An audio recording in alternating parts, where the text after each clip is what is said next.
Hello, Transformers, Autobots, and Decepticons. I am RoboGamer1HD, and today we are going to be talking about the flow of Transformers Reactivate when it officially launches. Now, keep in mind, this information might be old, and the template may have changed for Splash Damage's vision. Now, if you've missed my previous video, go check it out. The Transformers gaming community is freaking out, and as we showcased an older version of the hangar for Transformers Reactivate. In that video, I also mentioned possible rumors to possibly heavy, but maybe true, information regarding how Splash Damage and Hasbro plan to release Transformers Reactivate. Currently, from what we have heard, is Transformers Reactivate will be marketing the game in spring of 2024. Keep in mind that this could be anywhere from March to May before they actually start marketing. I will have to assume that they would get the ball rolling early, personally.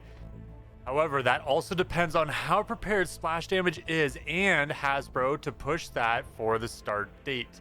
One thing I want to say is heavily stressing this, in fact, is that Tencent has no say whatsoever in how Transformers Reactivate is made, so keep that in mind. The only power Tencent has is as a consultant. That means, like we have seen in the announcement trailer, Hasbro is the publisher of Transformers Reactivate. That means that they currently hold the creative control on what is allowed and not in the game. Everything flows through Hasbro before it is revealed, and without the King's approval, it can't happen. Now, the other piece of information I mentioned is that Splash Damage and Hasbro is aiming for a late summer 2024 launch for Transformers Reactivate. Of course, like I said before, keep in mind, it is a possible heavy rumor, but it could be very much true. So, part of that marketing campaign may include a closed beta test for one weekend, then lead into an open beta test the following weekend. That is just my thoughts. We have yet to see when that open beta will drop, but if I were Splash Damage, I would drop it early summer or right after the Summer Games Festival trailer, which is in June 2024. Now, if we look at past dates for the Summer Games Festival, they have been known to drop anywhere from the 8th to the 10th in the past 3 years. We all know E3 officially died, and Summer Games Festival and the Winter Games Festival, or the Winter Summer Game Awards, not Summer Game Awards, the Game Awards, are basically the new E3. Or other console-specific companies have events as well that have basically taken over. So, what better way to market Transformers Reactivate than to release the closed beta test and or trailer during that time frame? Now, let's talk about the release date of Transformers Reactivate. While we have heard the rumor of December 16th or the last day of the year in 2024, while that could be the date or a deadline, we don't know until it happens. In my personal opinion, I think that the December 16th is a deadline date. I mentioned in my previous video that the rumor for Transformers Reactivate to launch in late summer 2024 could be a very real possibility. My personal thoughts is that the game would release on the exact same day the G1 TV show released back in 1984, which just happens to be September 17th, 1984. This year, the 17th lands on a Tuesday, which is normally when games tend to launch or update their game. Either that on the 19th, which is a Thursday, or the 20th, which is a Friday. The question remains, would Hasbro and Splash Damage decide to market Transformers 1 and Transformers Reactivate together at the same time? It's hard to say, but if they decide not to, it could happen relatively any time after that date or around it. Transformers fans, if you didn't know already, this year is the 40th anniversary of Transformers. That is an incredible feat, and so very heartwarming that this franchise has existed that long and is still going strong. As of right now, Hasbro is having meetings to prepare for the 40th anniversary event. Right now, I am unsure what event Hasbro plans to host the 40th anniversary, but it could be a self-hosted or before the drop of ton of massive content for us. Another way that they could approach it is releasing new anniversary content all throughout the year, kind of like how the DC fandom happened. However, this could lead into what I mentioned in my previous video for the start of marketing on the game. Also, just like the first 2 points, Optimus Prime gameplay is rumored to be the first set of gameplay Splash Damage will be revealing to us down the road. I am super excited to see the gameplay with an updated Prime. If it's not Prime, I could easily see it being Bumblebee as well. I can only assume he will be before the fall of Earth as Legion is attacking.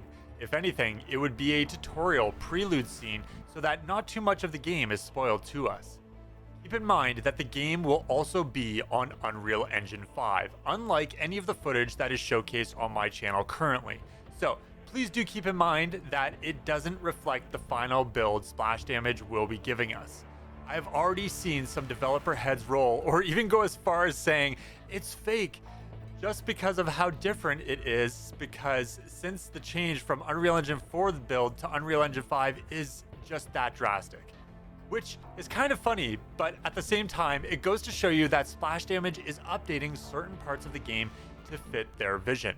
Now, I haven't shown a lot because I would love to see Splash Damage show their stuff from their side and their point of view without me spoiling too much if there is any spoiler information on the version that I have seen. But at the same time, some things will most likely be carried over from one build to another. Last but not least, let's talk about seasonal content. Transformers Reactivate is going to have 4 seasons, meaning spring, summer, fall, and winter, which is 1 year full cycle of content. Now let's break that down. Like many other games, you need to look at it as patches, similar to an MMO like Final Fantasy XIV. The game will launch, and when it does, you will have a main storyline to complete. Once you complete that, you will have post-launch content, which consists of 4 seasons, also known as the 1 year of content. During that time frame, we will be playing the first year, while Splash Damage will be developing the second year of content. Now, it is up in the air how long each cycle will be, even for the 4 seasons, but it makes me think that we will have a couple years of seasonal content. Break that down and you have 3 months per season of spring, summer, fall, and winter. Then, a major expansion like an MMO game, Final Fantasy XIV as an example, or Destiny, Warframe, etc., you get the point. From there, we will probably see the title change from Transformers Reactivate to something like, I don't know, Transformers Reactivate Cyber Wars or something, like some other alternate title from Transformers Reactivate, an offhanded title. An offhanded title from the original that gives us new environments and a new main storyline. Of course, new characters, new content, new classes, you get the point. Now, to cut into all of this, I wanted to highlight this information as a core point in this video. Now, originally this video was going to be 10 minutes, but it's going to be a lot longer now just because of this. I could almost make a video on this alone, guys. All right, this is exciting news. Some of this info comes from Sanders, also known as Transformers Generation 1 on YouTube. He has close ties with certain people, and he also has documents regarding Transformers Reactivate, one of which regarding max level endgame content. Now, he mentioned it was a tab within the document that mentions high level bosses that we as a team will be able to fight against, and he agreed with me that it sounds like endgame rating. Both him and I are very familiar with games like World of Warcraft and Final Fantasy XIV. Now, keep in mind, Transformers Reactivate is not an MMO, but it will have content that resembles an MMO. He goes on to speculate that we will have multi-part raid bosses, one of which he thinks could be Unicron. Now, everyone that has been following me knows that I have mentioned Unicron as a good possibility at some point in time, a major villain behind the Legion he talks about. It doesn't need to be Unicron right off the bat, but slowly build up to that. He mentions that at some point we might visit Cybertron. I personally can't see why not. Why we wouldn't go back to Cybertron. He confirms that at some point, even in certain affinities build, that it was planned to be us going back to Cybertron at some point. That could be via a ground bridge or space bridge. I personally can confirm space bridge technology is mentioned within the version I have personally seen. So imagine if we were to visit the ruins of Cybertron, the city of Kaon or Iacon. Jumping back to the rating, we could see 4 different raids that battle our way to Unicron. I personally think that Transformers Reactivate should take notes not only from Warframe and Destiny, but jump into successful MMOs. Final Fantasy XIV has some of the best communication between its players. How do you think that it got so amazing and so great? How it's won awards at the Game Awards or various other places for how good its communication is with its players. And amazing rating content. World of Warcraft is another great example. There is a reason why both of these games are so successful. Not just because of the core player base, but due to how nostalgic, entertaining, and challenging these raids have become. I personally, for example, love to go into ultimate rating and do high-end hardcore rating. That is just me, and that's how I've built myself up over time playing MMOs for 10 plus years. Excuse me, guys.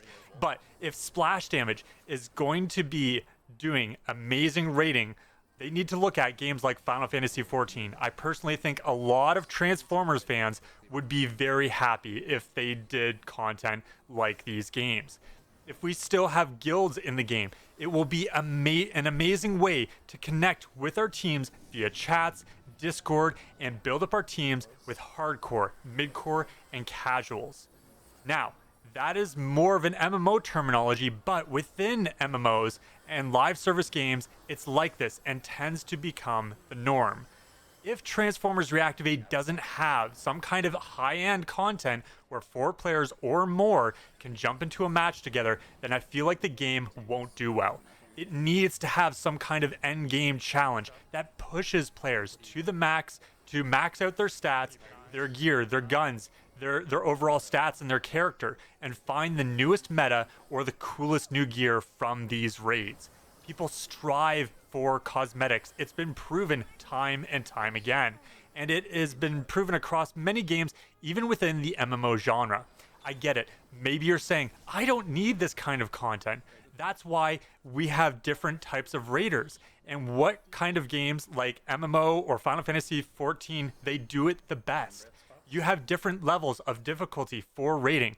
The best way I can describe it is easy, normal mode, and hard mode. And in Final Fantasy XIV specifically, just to name it, it's called normal mode for the raid. So you do the initial storyline for that raid, and then you can get gear from it still. It's not going to be the best gear, but you can still get normal mode gear that doesn't look the best, but it's still similar to what the savage mode gear can be received from. So that's your harder content basically.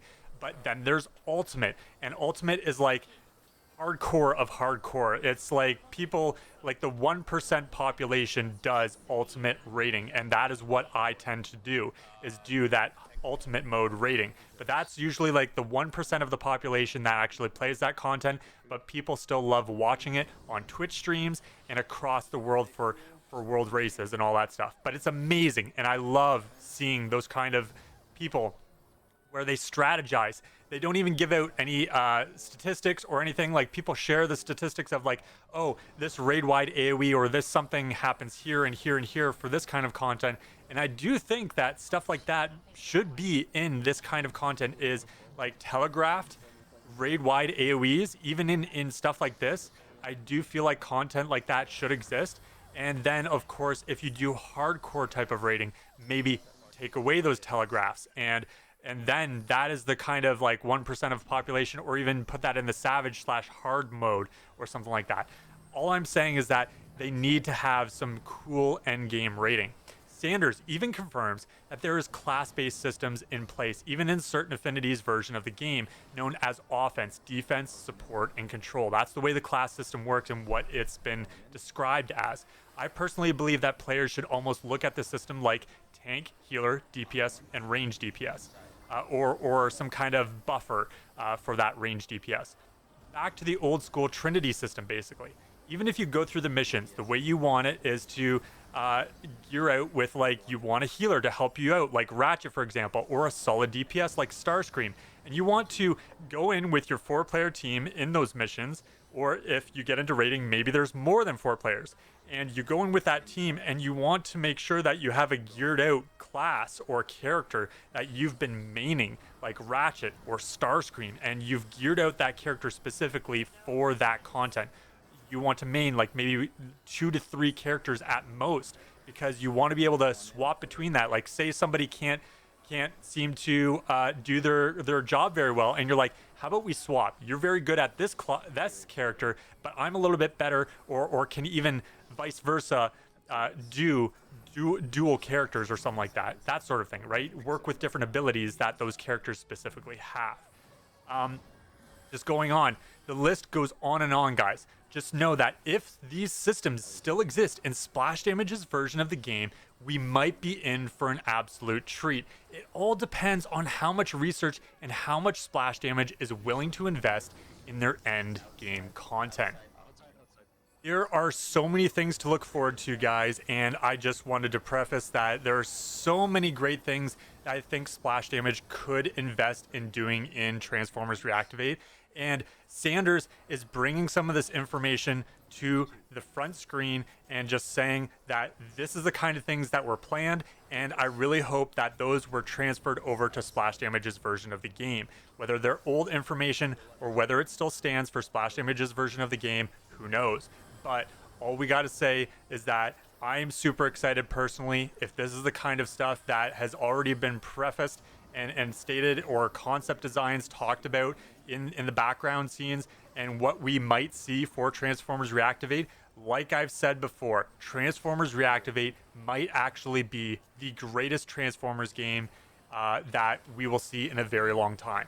And I'm not going to say it's the best, because people have different opinions, but all I'm trying to say is that there's some awesome content that could be implemented into a game like this and make it massive. Bring in new Transformers fans that are not Transformers fans, and bring in people that are excited to do this kind of stuff, or people that love mechs or things like that.